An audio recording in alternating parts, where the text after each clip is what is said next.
जय हिंद, नमस्कार साथियों। मैं हूं जीवन सर और आप देख रहे हैं टीचर्स लर्निंग सेंटर। आज का यह class TGT social science teacher के लिए है।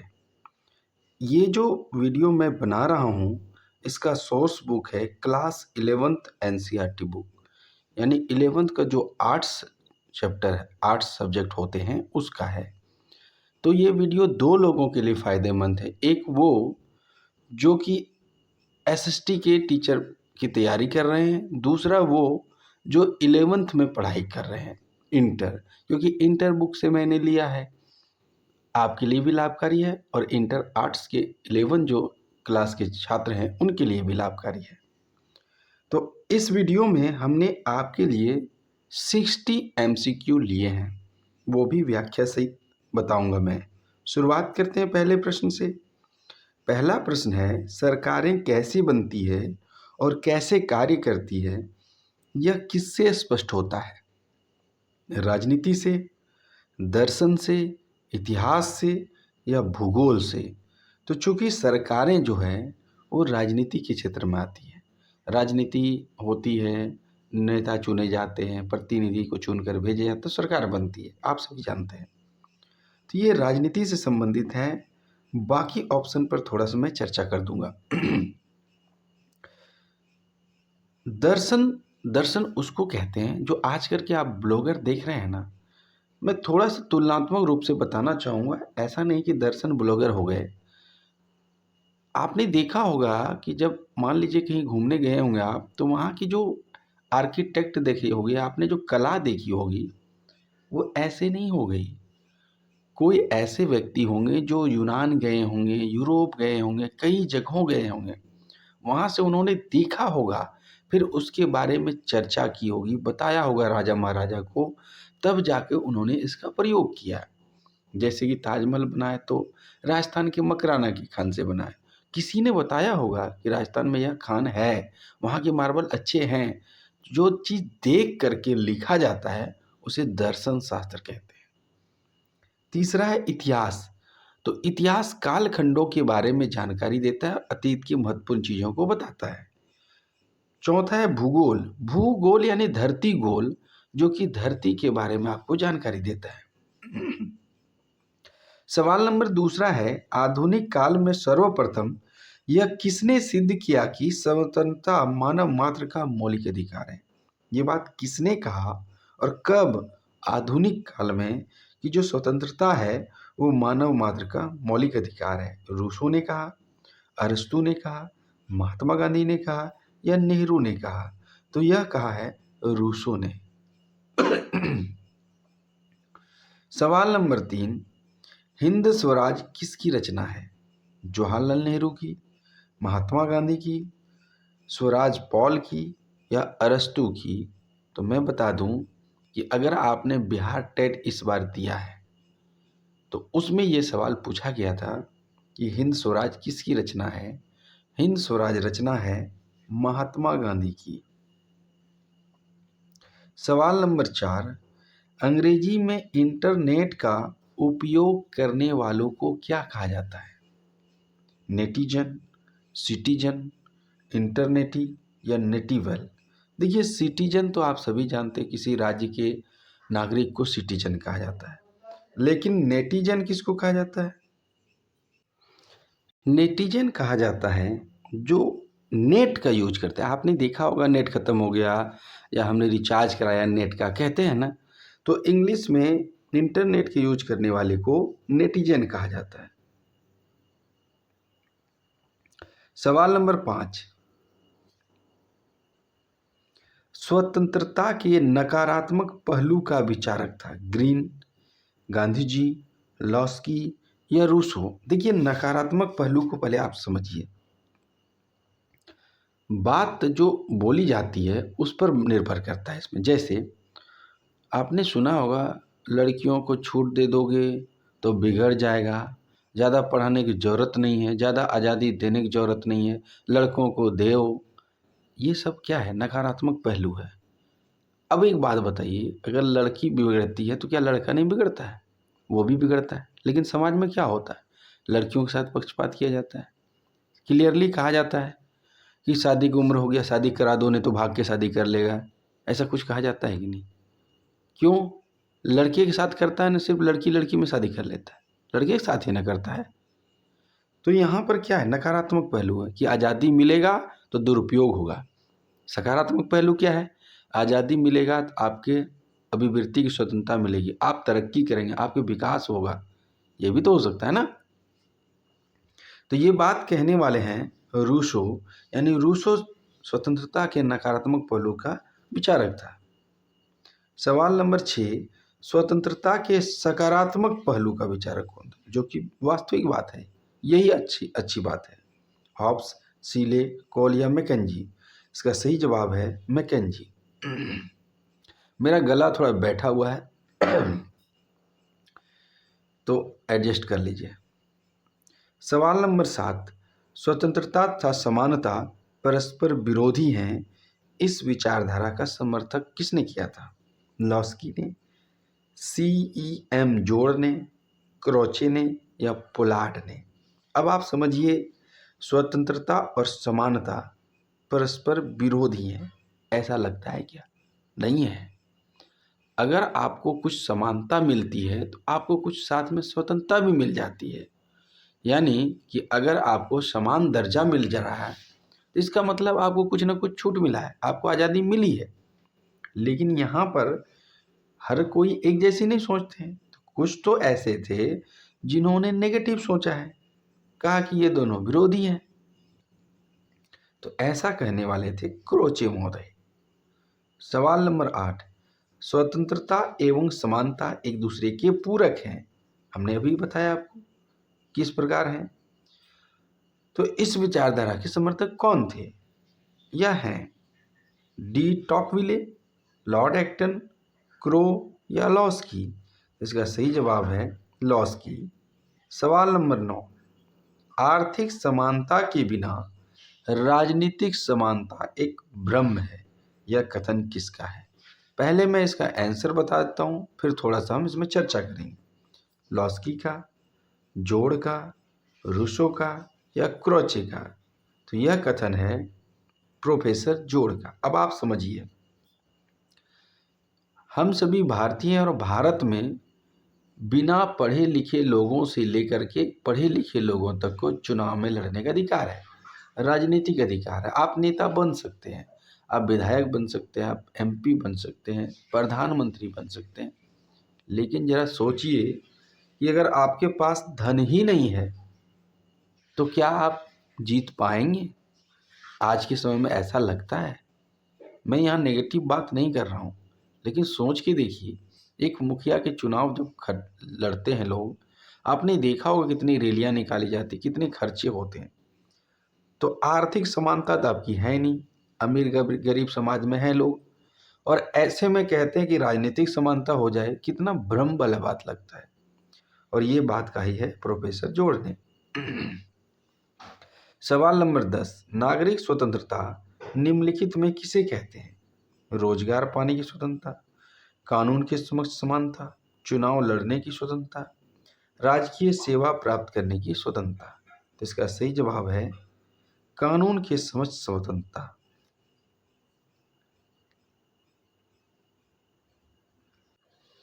अब ये क्यों है, ये जान लीजिए आप। नागरिकों को मौलिक अधिकार दिए गए 6, आप सभी को पता है, और नहीं पता है तो मैं कभी बता दूंगा आपको जब उसकी वीडियो आएगी। उसमें अगला वीडियो और पार्ट 2 आएगा इसका। मैं 11 क्लास के नागरिक शास्त्र को 2 वीडियो में कवर कर दूंगा। ये पहला वीडियो है। नागरिक शास्त्र के 2 किताब चलते हैं 11 में। पहला वीडियो, मैं दूसरे का भी वीडियो बना दूंगा, उसमें मैं बात करूंगा इसकी डिटेल की।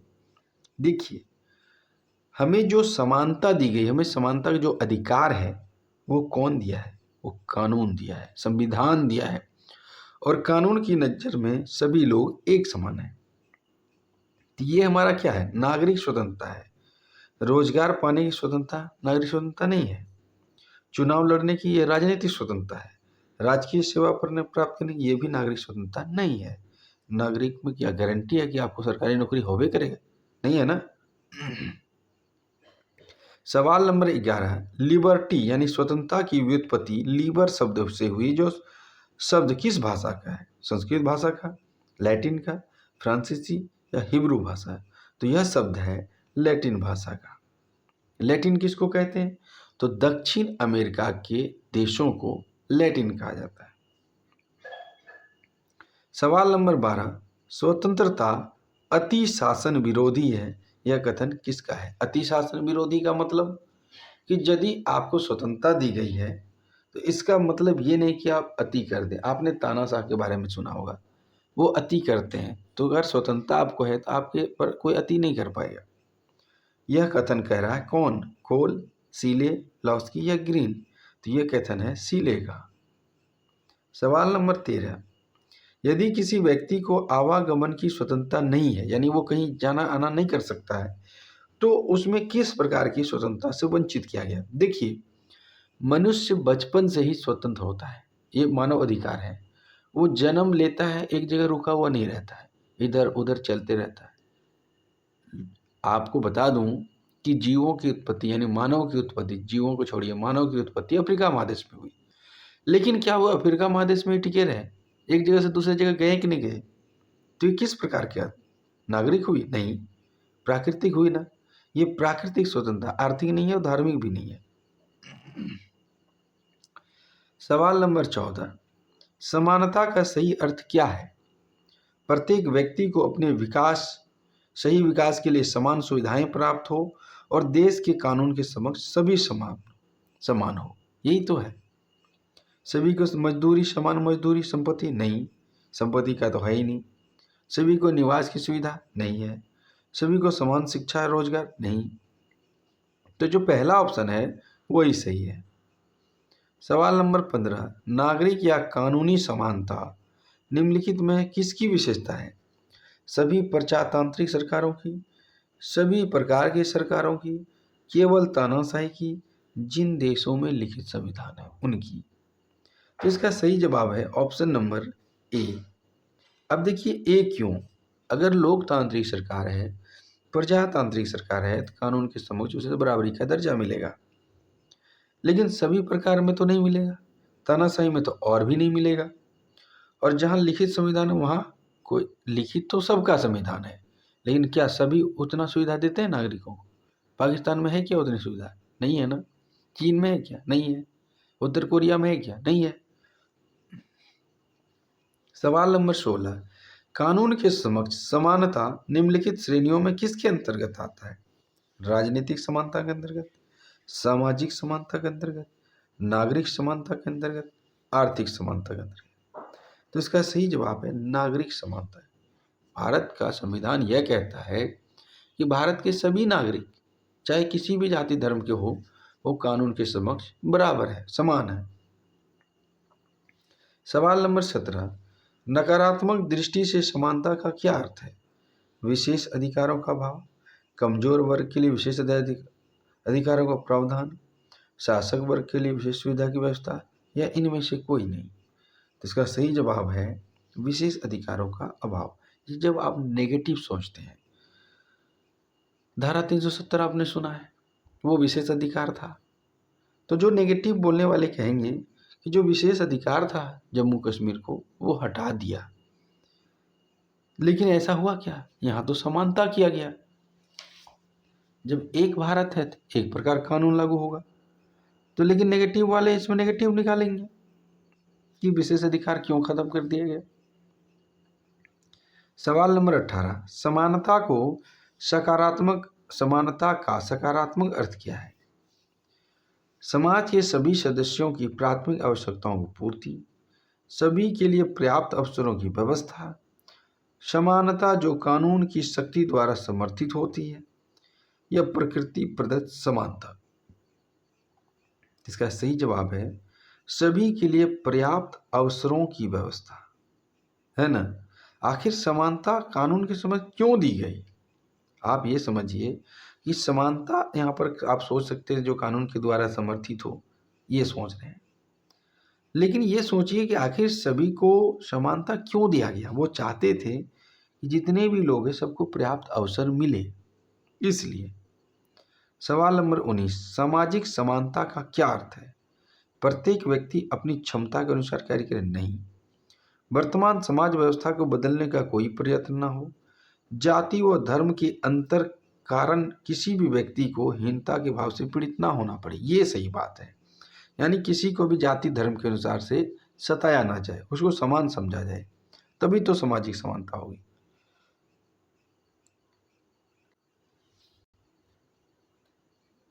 सवाल नंबर 20, आर्थिक समानता के अभाव में राजनीतिक स्वतंत्रता केवल एक भ्रम है, यह किसका मत है? हमने अभी थोड़ी देर पहले ये सवाल दिया है और मैंने जानबूझ के रिपीट किया क्योंकि ये सवाल वेरी वेरी इंपॉर्टेंट है। तो किसका ये? प्लेटो का, मार्क्स का, कोल का या लॉस्की का? तो ये है कोल का। सवाल नंबर 21, स्वतंत्रता तथा समानता एक दूसरे की विरोधी है, यह कथन किसका है? लॉर्ड एक्टन का, लॉस्की का, कार्ल मार्कस का, प्लेटो का? तो ये कथन है लॉर्ड एक्टन का। सवाल नंबर 22, एक व्यक्ति एक वोट का सिद्धांत किससे संबंधित है? वेरी वेरी इंपॉर्टेंट ये सवाल, आप इसे जरूर नोट डाउन करेंगे। आर्थिक समानता, राजनीतिक समानता, सामाजिक समानता, नागरिक समानता। तो भाई ये राजनीतिक समानता है। वोट जो होता है वो किससे संबंधित है? राजनीति से संबंधित है। और प्रत्येक व्यक्ति को एक व्यक्ति एक वोट का सिद्धांत होना ही चाहिए। यदि वो 18 साल हो गया हो और उसका वोटर लिस्ट में नाम है तो। लेकिन ये ऐसा जर्मनी में होता था क्या? ऐसा फ्रांस में हुआ है क्या? ऐसा इटली में हुआ है क्या? ऐसा यूरोप में हुआ है क्या? पहले नहीं होता था। उन्हीं लोगों को वोट देने का अधिकार था जिन्हें जो 3 दिन की मजदूरी देते थे। दूसरा बात, महिलाओं को पिता या पुत्र की संपत्ति माना जाता था, इसलिए वो नहीं दे सकते थे। तो ये राजनीतिक समानता हुआ? नहीं हुआ ना। राजनीतिक समानता में एक व्यक्ति का एक ही वोट गिना जाएगा। सवाल नंबर 23, समानता की उत्कृष्ट अभिलाषा के कारण स्वतंत्रता की आशा ही व्यर्थ हो गई है, यह कथन किस विद्वान का? यानी समानता की उत्कृष्ट अभिलाषा है, यानी हम सोचते अरे भाई अब सब समान हो गए, अब तो स्वतंत्रता है, अब क्या, अब तो हम सब समान हैं, अब कुछ कर सकते हैं। ऐसा नहीं है। आप अभी भी कानून के नज़र में हर व्यक्ति के समान है, लेकिन कुछ ऐसे भी पद होते हैं, आप खुद तुलना कीजिए, आप और प्रधानमंत्री क्या दोनों समान है? दोनों का मोल एक ही है क्या? उसे जेड सैनिक सुरक्षा दी गई, आपको है क्या? नहीं है। एक डीसी के जो सम्मान है क्या एक आम नागरिक को है क्या? नहीं है। ऐसा सोचना व्यर्थ है। समानता की उत्कृष्ट अभिलाषा के कारण स्वतंत्रता की आशा ही व्यर्थ हो गई है, यह कथन किसका है? लॉर्ड एक्टन का, लॉसवेल का, डेविड स्टन का या फाइनर का? तो यह कथन है लॉर्ड एक्टन का। सवाल नंबर 24, प्राचीन भारत में न्याय का संबंध किससे था? धर्म से, ध्यान से, राज्य से या राजा से? तो प्राचीन भारत में इसका संबंध धर्म से था। धर्म के नाम पर लोग बहुत कुछ किया करते थे, नरबलि तक होता था, पशु बलि होता था धर्म के नाम पर। और आपने देखा होगा, अगर बाहुबली पिक्चर देखा हो तो युद्ध जाने से पहले बलि दी गई। तो सब किस पर किया गया? तो न्याय की देवी माना जाता था, पूजा होते थे, तब जाकर के कोई कार्य शुभ होते थे। तो ये धर्म के आधार पर था। सवाल नंबर 25, द रिपब्लिक किसकी रचना? और इस बार बिहार स्टेट में पूछा गया है। द रिपब्लिक किसकी रचना है? अरस्तु की, प्लेटो की, मैकियावेली की या बोधा की? तो यह रचना है प्लेटो की। सवाल नंबर 26, सुकरात कौन था? एक दार्शनिक, एक राजनीतिक, एक राजा, एक विद्यार्थी? सुकरात था एक दार्शनिक, जो कि हमने पहले ही बता दिया दार्शनिक कौन होते थे। भारत में इब्न बतूता आया, भारत में फाहियान आए, भारत में चीनी यात्री ह्वेनसांग आए। इन्होंने देखा और देख करके पुस्तकें लिखी, दुनिया को बताया, तो ये दर्शन शास्त्र हो गए। सवाल नंबर 27, हर मनुष्य की गरिमा होती है, हर मनुष्य का अपना इज्जत होता है, हर मनुष्य का अपना फीलिंग्स होता है, जो अपने आप को अच्छा समझता है, उस पर गर्व होता है उसको। तो ये किसका कथन है, किसने कहा है? कि हर मनुष्य की अपनी गरिमा होती है। प्लेटो का, अरिस्टो का, इमैनुअल कांट का या रॉल्स का? जिसका सही जवाब है इमैनुअल कांट का। सवाल नंबर 28, न्याय की देवी आंखों पर पट्टी इसलिए अंधी रहती है। आपने देखा होगा कोर्ट कचहरी वाले सीन में, पिक्चरों में, या कोई कोर्ट गए होंगे आप तो देखे होंगे, जज के पास रहते हैं बगल में एक न्याय की देवी होती है, आंखों में पट्टी रहती है, हाथ में तराजू होता है, गीता होता है ना? तो ऐसा क्यों करती है? वो देख नहीं सकती भाई, वो ऐसे भी देख नहीं सकती, वो तो प्रतिमा होती है। परंपरा नहीं, वो स्त्री इसलिए नहीं, वो निष्पक्ष रहना चाहती है। एक हाथ में तराजू है, जिसका पलड़ा भारी होगा वो उसी के खिलाफ, उसी के हिसाब से अपना फैसला सुनाई, उसे निष्पक्ष रहना इसलिए। सवाल नंबर 29, 28 डबल हो गया, कोई बात नहीं, 29, चलो 28 से मान लो, नंबर में क्या रखा है। सवाल देखो, अधिकार यह मांग है जिसे समाज स्वीकार करता है और राज्य लागू करता है। यानी हर समाज में अपने अधिकार के लिए कुछ मांगे होती है और उसको लागू कौन करेगा? राज्य करेगा। मांगने से क्या होगा? अब देना या ना देना, हमने कई चीजें मांग की, अभी देखिए बीएड वाले मांग कर रहे हैं, ये तो राज्य पर निर्भर करेगा ना कि लागू करना ही नहीं करना है। यह कथन किसका है? हॉलैंड का, बोशांके का, वाइल्ड का या ऑस्टिन का? यह कथन है बोशांके का। सवाल नंबर, भाई कितने 28 आएंगे, ये हो क्या रहा है? अधिकार कुछ विशेष कार्यों को करने की स्वतंत्रता की उचित मांग है। यह कथन किसका है? वाइल्ड का, बेनी प्रसाद का, श्रीनिवास का या ग्रीन का? अब देखिए क्या है, आपके गार्जियन हैं, माता पिता हैं, गार्जियन हैं, पेरेंट्स हैं, आप कुछ विशेष कार्यों करने के लिए उससे परमिशन मांगते हैं, और अगर आपको मिल गया परमिशन तो यही तो आज़ादी है आपकी, ये अधिकार मिल गया आपको। जैसे छोटे बच्चे हैं, अगर बाइक मांगेंगे, मुझे कार चलाना है, बाइक चलाना, मना कर देंगे, तो मिला क्या? स्वतंत्रता नहीं मिली ना, तो आपका अधिकार नहीं हुआ। लेकिन जैसे ही आप बड़े हो जाते हैं, कॉलेज जाते हैं, आप फ़ोन भी मांगते हैं तो आपको फ़ोन मिल जाता है। तो कुछ स्वतंत्रताएं जब मिलती हैं, किसके कारण? अधिकार के कारण। यह कथन किसका है? वाइल्ड, बेनी प्रसाद, श्रीनिवास शास्त्री या ग्रीन का? तो यह कथन है वाइल्ड का। सवाल नंबर 29, देखिए 2 क्वेश्चन एक्स्ट्रा हमने करा दिए। अब 60 क्वेश्चन है और 2 घुस गए बीच में, 62 हो गए, कोई बात नहीं, एक्स्ट्रा ही मिला, कम थोड़ी ना मिला। अधिकारों की उत्पत्ति के प्राकृतिक सिद्धांत के समर्थकों में कौन नहीं है? यानी प्राकृतिक सिद्धांत, अधिकार कुछ जन्म से ही प्राप्त होते हैं मनुष्यों को। भोजन करना है, खाना पीना है, सोना है, घूमना फिरना है, जन्म से ही मिल जाते हैं, वो मांगना नहीं पड़ता है। तो ऐसे सिद्धांतों के समर्थक में कौन नहीं है? हॉब्स, बर्क, रूसो या लॉक? तो बर्क महोदय इसके समर्थन में नहीं है। सवाल नंबर 30, अधिकारों के सामाजिक कल्याण संबंधी सिद्धांत के समर्थक कौन थे? सामाजिक कल्याण संबंधी, हम कई ऐसे कार्य करते हैं जो समाज के लिए होता है। आपने देखा होगा, जो पैसे वाले होते हैं, जिसके पास ज़्यादा पैसा होता है, वो किसी की बेटी की शादी में दान करते हैं, मंदिर मस्जिद बनवाने में दान कर देते हैं। तो ये सामाजिक कल्याण के कार्य हैं। तो ऐसे में इसके समर्थक कौन है? बेंथम, रूसो, रिची या लॉस्की?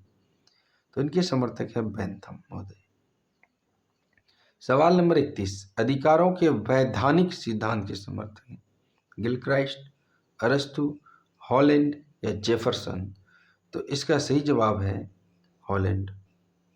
सवाल नंबर 32, अपने कर्तव्य का पालन करो, अधिकार तुम्हें स्वतः प्राप्त हो जाएंगे। कहने का मतलब, तुम्हारे माता पिता अगर तुम पर भरोसा करते हैं तो अपने कर्तव्यों का पालन करते हो, तुम आकर के होमवर्क बनाते हो, पढ़ाई करते हो, एग्जाम निकाल रहे हो, आप बार बार कंपटीशन दे रहे हैं, तो आपके माता पिता आपसे कुछ नहीं बोलेंगे, आपको ऑटोमेटिक अधिकार दे देंगे कि मेरा बच्चा अच्छा है, वो पढ़ता लिखता है, आपको किसी प्रकार का कोई रोक टोक नहीं करेंगे। और अगर आपने अपने अधिकारों का गलत यूज किया तो फिर आप पर पाबंदियां लगना शुरू हो जाएंगी। तो ये कथन किसका है? महात्मा गांधी, बेनी प्रसाद, श्रीनिवास शास्त्री या ग्रीन? तो यह कथन है महात्मा गांधी का।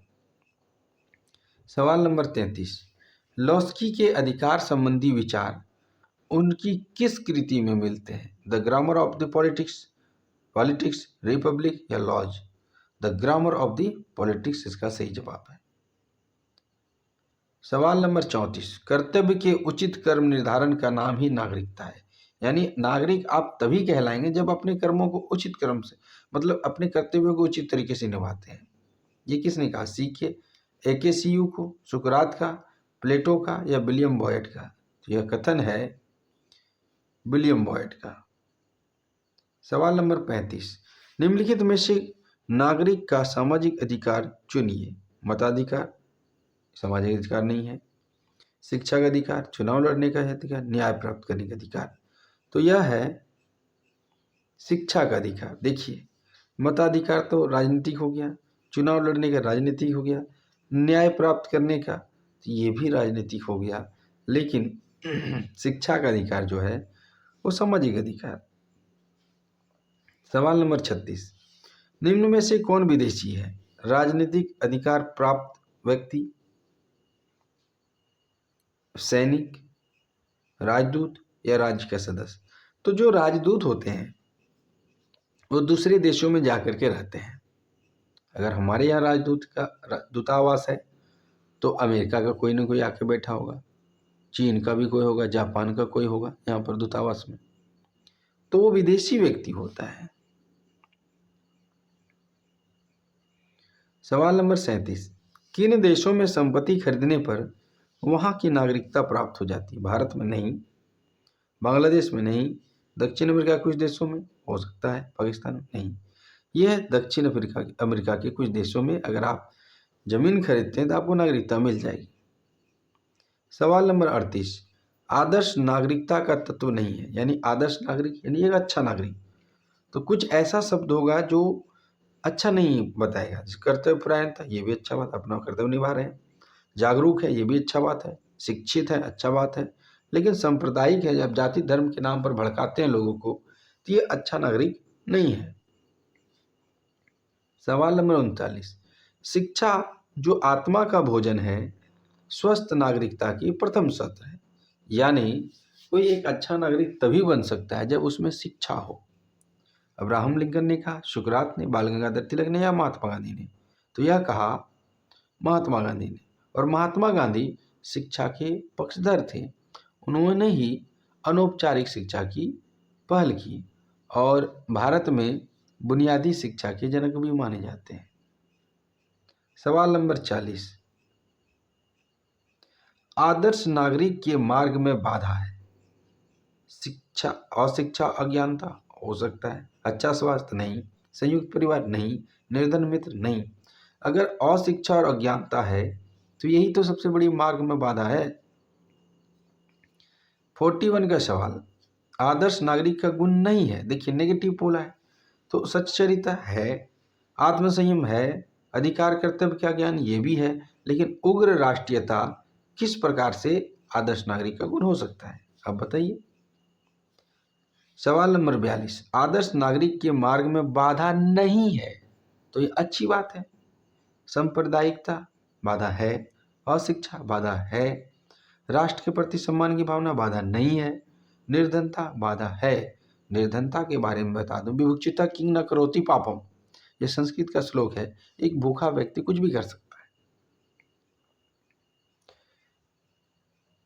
सवाल नंबर 43, निम्नलिखित में से कौन सा तत्व आदर्श नागरिकता के मार्ग में बाधक नहीं है?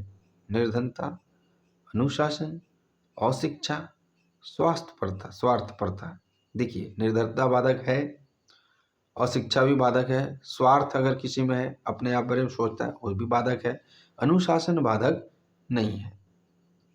सवाल नंबर 44, किसी राज्य में निवास करने वाले विदेशी के संबंध में निम्नलिखित में से कौन सा कथन सत्य नहीं है विदेशी के बारे में? वह राज्य में भूमि का क्रय नहीं कर सकता। क्यों नहीं कर सकता? वह कर सकता है। उनकी जान माल की सुरक्षा के लिए राज्य उत्तरदायी नहीं हो। देखते हैं आगे।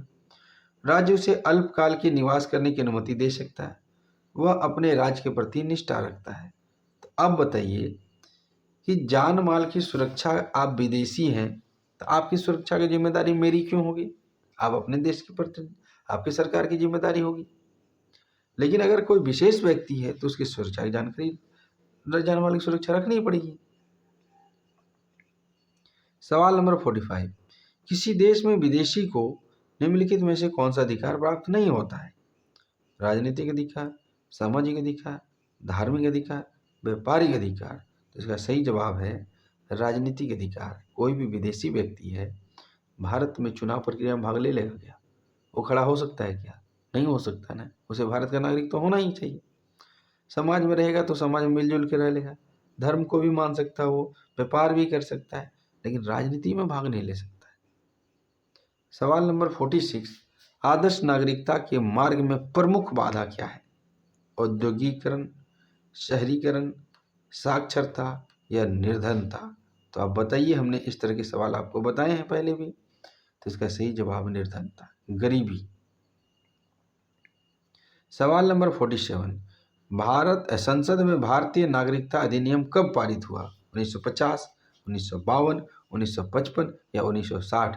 तो ये पास हुआ था भारतीय नागरिकता अधिनियम 1955 में। संसद में भारतीय नागरिकता अधिनियम पारित हुआ 1955 में।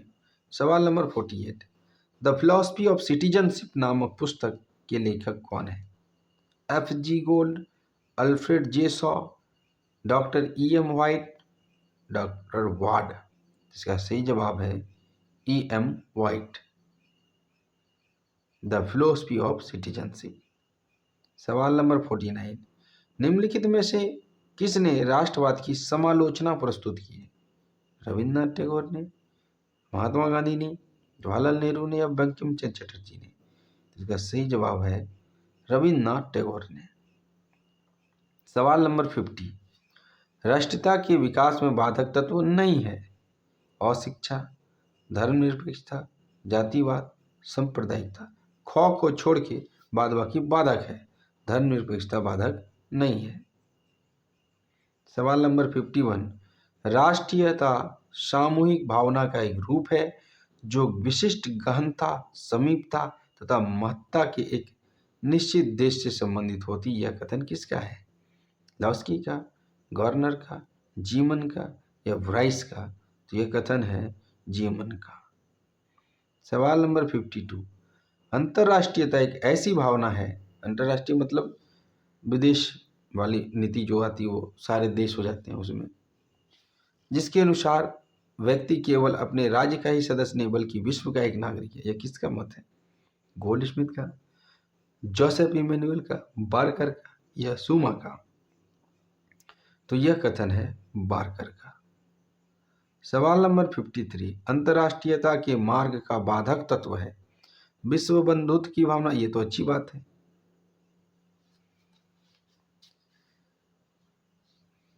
अयम निजम परो वेति लघु चेतसाम उदार चरिता नाम तो वसुदैव कुटुंबकम। हमारा ये ध्येय वाक्य है वसुदैव कुटुंबकम, हमारे देश का। यानी मेरा अपना करने वाले की छोटी सोच होती है। जो उदार चरित्र वाले लोग होते हैं उनके लिए तो पूरी दुनिया ही कुटुंब के समान है। तो बाधक तत्व खोजना है हमें। विश्व बंधुत्व की भावना अच्छी बात है, उग्र राष्ट्रवाद बाधक है, अंतर्राष्ट्रीय कानून अच्छी बात है, वैज्ञानिक प्रगति अच्छी बात है, लेकिन उग्र राष्ट्रवाद ये बाधक तत्व है। सवाल नंबर 54, निम्नलिखित में से कौन सी धर्मनिरपेक्ष राष्ट्र है? पाकिस्तान नहीं है, भूटान नहीं है, चीन भी नहीं है, भारत है। हमारा प्यारा भारत धर्मनिरपेक्ष राष्ट्र है, यहाँ का कोई अपना धर्म नहीं है। जन समुदाय के लिए अफीम किसे माना गया? अफीम एक नशीला पदार्थ है। जन समुदाय के लिए अफीम किसको माना गया? धर्म को, राष्ट्र को, सांप्रदायिकता को या प्रशासन को? तो सांप्रदायिकता को माना गया है, तो धर्म को नहीं होगा यहाँ पर। देखिए जन समुदाय के लिए सांप्रदायिकता जो होती है ना, सांप्रदायिकता, इसका क्या होगा? सांप्रदायिकता। ये होगा ये। तो सांप्रदायिकता क्या होता है कि आपस में लड़वाना, धर्म के नाम पर, जाति के नाम पर, तो इसी के ही अफीम माना गया है। सवाल नंबर 56, मुस्तफा कमाल अतातुर्क ने धर्मनिरपेक्षता का मॉडल किस राज्य में प्रस्तुत किया? तुर्की में, फ्रांस में, चीन में, भारत में? तो अतातुर्क से याद रखिएगा, तुर्की में। फ्रेडरिक नीत्शे किस देश का दार्शनिक था? यहाँ वाह लिखा है, कोई बात नहीं, था सुधार लें। जर्मनी का, फ्रांस का, जापान का या भारत का? तो ये फ्रेडरिक नीत्शे था, जर्मनी का। सवाल नंबर 58, विश्व की सर्वोच्च महाशक्ति कहलाता है? रूस, संयुक्त राज्य अमेरिका, फ्रांस, चीन? अब आप सभी जानते हैं कि विश्व शक्ति कौन कहलाता है, महाशक्ति? तो संयुक्त राज्य अमेरिका। सवाल नंबर 59, अब दक्षिण अफ्रीका में रंग भेद को लेकर हिंसा कब तक होती रही? 1997 तक, 1996 तक, 1992 तक, 1998 तक? देखिए, अफ्रीका आज़ाद हुआ 1994 में, लेकिन उससे 2 साल पहले तक रंग भेद को लेकर के काले गोरे में खूब हिंसा हुई थी। सवाल नंबर 60, भारत में अहिंसा का पुजारी किसे कहा जाता है? महात्मा गांधी को, जवाहरलाल नेहरू को, लाला लाजपत राय को, रविन्द्रनाथ टैगोर को? तो अहिंसा का पुजारी, अहिंसा परमो धर्म, ये कहने वाले थे महात्मा गांधी, है ना। तो ये कुछ इम्पोर्टेंट वाले 60 प्रश्न थे। और आज का सवाल आपके लिए, रवांडा कहाँ है? आप हमें कमेंट करके बताएंगे, कि आप हमें कमेंट करेंगे, है ना, कि रवांडा कहाँ है, किस देश में रवांडा है? एशिया में? किस महादेश में रवांडा है? एशिया में, अफ्रीका में, ऑस्ट्रेलिया में या भारत में? आपको ये कमेंट करके बताना है, और मैं कमेंट में ही जवाब सही दे दूंगा, पहले आपको कमेंट करने होंगे। लो भाई, इसका तो आंसर ही मैंने बता दिया, कोई बात नहीं, फिर भी कमेंट कर दीजिएगा कि आपको पता था क्या, अफ्रीका में। सवाल नंबर 62, फिलिस्तीनी संघर्ष किसके विरुद्ध हुआ था? इसका आंसर है क्या, पहले मैं देख लूं। हाँ है भाई, इसका मतलब क्वेश्चन अभी है, क्वेश्चन खत्म नहीं हो। मुझे कहा गया था 60 क्वेश्चन है, लेकिन क्वेश्चन ज़्यादा है। फिलिस्तीनी संघर्ष किसके विरुद्ध हुआ था? इजराइल, ईरान, इराक, संयुक्त अरब अमीरात के? तो देख लीजिए, फिलिस्तीनी संघर्ष आज भी जारी है इजराइल के खिलाफ। बेहतर जीवन की कामना किससे संबंधित है? विकास से, पर्यावरण से, तानाशाही से या योजना से? तो आप ही सोचिए कि आपको बेहतर जिंदगी जीना है, तो आपका विकास होना बहुत ही जरूरी है। सवाल नंबर 64, मानव विकास प्रतिवेदन प्रकाशित करता है कौन? योजना आयोग? नहीं। संयुक्त राष्ट्र विकास कार्यक्रम? और ये पूछा गया सवाल है, ये बहुत बार पूछा गया सवाल है, इसे आप याद कर लें। यूनाइटेड नेशन डेवलपमेंट प्रोग्राम यही जारी करता है मानव विकास प्रतिवेदन, और इसे आप 9th क्लास के एनसीईआरटी बुक में देख सकते हैं, 10th में भी है। यह भारतीय संसद या मानवाधिकार आयोग, यह करता है यूएनडीपी। सवाल नंबर 65, चिपको आंदोलन किससे संबंधित है? पर्यावरण से, विधि से, विधि मतलब कानून से, योजना से या नर्मदा बांध से? और इससे सवाल 7वां फेज की जो प्राइमरी की एग्ज़ाम था उसमें भी पूछा गया था, पीआरटी में, और ये वेरी वेरी इम्पोर्टेंट हो जाता है, और ये बिहार स्टेट में भी इस बार पूछा गया।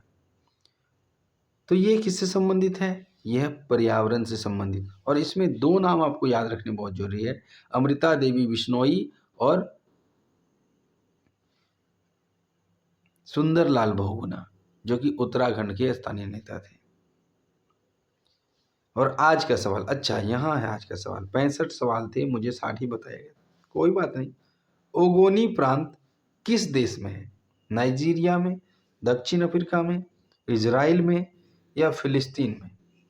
इसका आप हमें कमेंट करेंगे, उस वाले का छोड़ दीजिए।